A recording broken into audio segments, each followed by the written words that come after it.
क्षेत्र विकास आघाडीचे अधिकृत उमेदवार नगराध्यक्ष पदाचे उमेदवार आदरणीय पंडिताताई भालके आणि त्यांच्याबरोबर 35 खंत समर्थक म्हणून आमचे तीर्थक्षेत्र विकास आघाडीचे सर्वच उमेदवार आज यांच्या प्रचाराचा शुभारंभ पांडुरंगाच्या साक्षीने नामदेव पायरीच्या इथं सकाळी 10 वाजता आपण केलेला आहे। शहरातून प्रचंड अशी फेरी काढून सांगता आज या चौकामध्ये होतीये। सर्वच वक्त्यांनी त्यांचं मनोगत व्यक्त केलंय।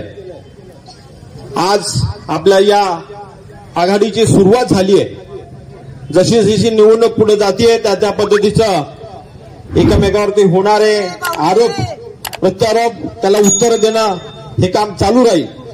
आताच आमचे मंचाध्यक्ष दिलीप बापू धोत्रे यांनी सांगितल्याप्रमाणे आमच्या ताई नगराध्यक्ष पदाच्या उमेदवार म्हणून घोषित झालेला आहे। 3 तारखेला फक्त किती लीड आलेत याचा आकडा ऐकण्याची आपल्याला एक उत्सुकता लागलेली आहे।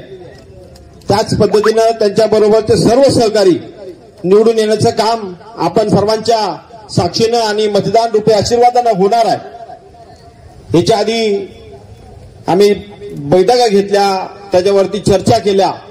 विठ्ठल परिवारातील सर्वच नेते एकसंघ आहेत अशी माझी ठाम भूमिका आहे। आणि आज आपल्याला कोण इथं गैरहजर दिसत असतील तेही आमच्या बरोबर आहेत एवढेच ठामपणे मी आज इथं सांगतो। बऱ्याच अडचणीला सामोरं जाताना खूप काही अडचणी आहेत। आज जाहीरपणे काही गोष्टी बोलू शकत नाही, तरी पण ताई आणि आपले सर्व उमेदवार निवडून येणार याच्यात कुठलीही शंका नाही। पंढरपूर शहरातलं वातावरण बघता भयमुक्त पंढरपूर असेल, खड्डेमुक्त पंढरपूर असेल, धूळ असेल, या तीर्थक्षेत्र म्हणून आपण या भाविक हजारो लाखो भाविक या पंढरपूर शहरामध्ये येतात। बापूंनी सांगितल्याप्रमाणे जाताना नक्कीच ते आपल्याला 2 तरी शिव्या घालून जात असतील।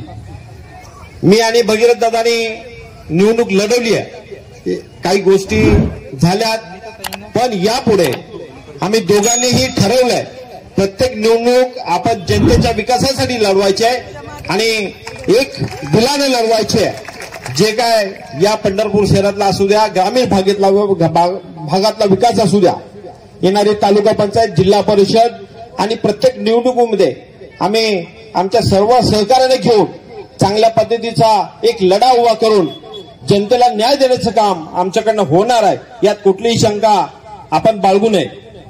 नागेश काकांनी आणि आपल्या सर्व वक्त्यांनी सांगितल्याप्रमाणे येणारी निवडणूक एक डोळ्यात तेल घालून आपण सतर्क राहण्याची गरज आहे। कुठल्याही आमिषाला बळी न पडता एकोपा ठेवून शेवटपर्यंत आपण लढलं पाहिजे आणि आपण लढाल एवढीच एक पांडुरंगाच्या चरणी प्रार्थना व्यक्त करतो।